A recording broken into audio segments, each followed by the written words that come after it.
saquer le football. Il y a beaucoup trop de simulateurs. J'ai pété la jambe. La jambe. Oh. 2 heures plus tard.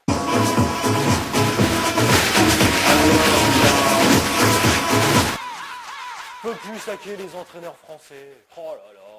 Aucune autorité, aucun charisme. D'ailleurs, ça se ressent dans les matchs de la Ligue 1. Tu regardes le championnat de France, t'as l'impression de mater un épisode de Louis la Brocante. Passe, repasse. Ouh, touche, tête. Et la petite pichoune. Repasse. Elle est morte. Et le petit. Putain, mais qu'à la première journée. Il est mort. Putain de Ligue 1. Je peux plus saquer les interviews d'après-match. Tu sais, quand le journaliste chope un joueur juste avant de rentrer au vestiaire et qu'il lui pose sa fameuse question à la con. Et j'ai qu'une envie, c'est rentrer chez moi et m'affaler sur mon canapé, quoi. Chips, coca, tranquille. Voilà, quoi. T'imagines, toi, 17h, sorti du bureau? Je me suis bien senti sur mes appuis. Il y a un problème. Petite douleur au niveau ventral ou mon salaud, là. Dans l'ensemble, tout s'est bien passé, quoi. J'ai bien tenu le rythme. Conférence de presse? Je peux plus les saquer, les mecs.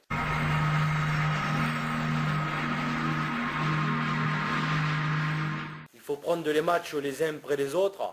Je salue la couragosité de mes joueurs qui ont fait preuve de beaucoup d'humilité sur un terrain mouillé. Sur un point de vue qualitatif, hein, au vu de la qualité de la pelouse. Des questions?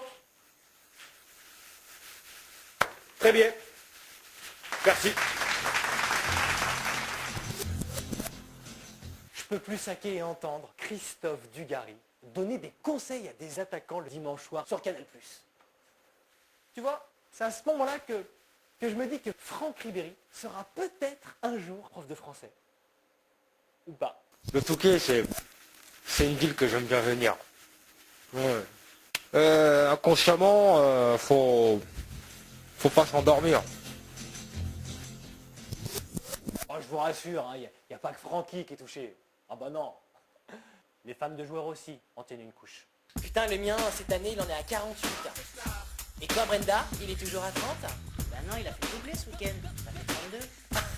Je te parle pas des buts marqués. Elle est crue, celle-là. Je te demande s'il est toujours à 30 000 € par semaine. Heureusement qu'on réussit à redresser le niveau avec le football féminin. Le football féminin, c'est papa, ça cartonne, c'est en pleine expansion. Comment les mecs vivent-ils au quotidien le métier de leur femme footballeuse? Surtout lors d'un match en tribune. Cul, c'est ma femme. Vas-y chérie, bouffe le cul. Et en tant que coach, voilà. Comment tu motives, comment tu parles à une équipe de football féminin dans le vestiaire à la mi-temps? Vous allez me sortir vos couilles, bordel. Hein? Défense. Et toi, Katia? Contente? Katia? C'est quoi ce carton rouge, Katia? Katia? Vas-y, casse-moi pas les couilles. Déjà, j'ai mes règles. Si tu continues comme ça, sur le Coran de la Mecque, c'est un deuxième carton rouge que tu vas prendre dans ta gueule. Bâtard. Les stadiers, je peux plus les saquer.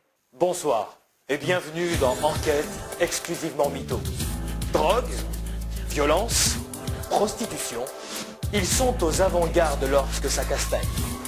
Ils surveillent les stades, les terrains, les tribunes. Eux, ce sont les stadiers. C'est ça ici. C'est pas un métier ça. Je peux plus saquer les arbitres de touche. T'as jamais entendu autour de toi un gamin dire « Plus tard, je veux être arbitre de touche !» Tout ça pour siffler des hors-jeux. Et puis va expliquer un hors-jeu à ta femme. Un hors-jeu, c'est simple en amour. C'est quand un joueur fait une passe alors que le défenseur adverse est derrière la ligne. La ligne imaginaire bien sûr, hein, au départ du ballon en fait, hein, je te dis ça, hein, parce que c'est au départ du ballon quand le... Non, c'est pas ça.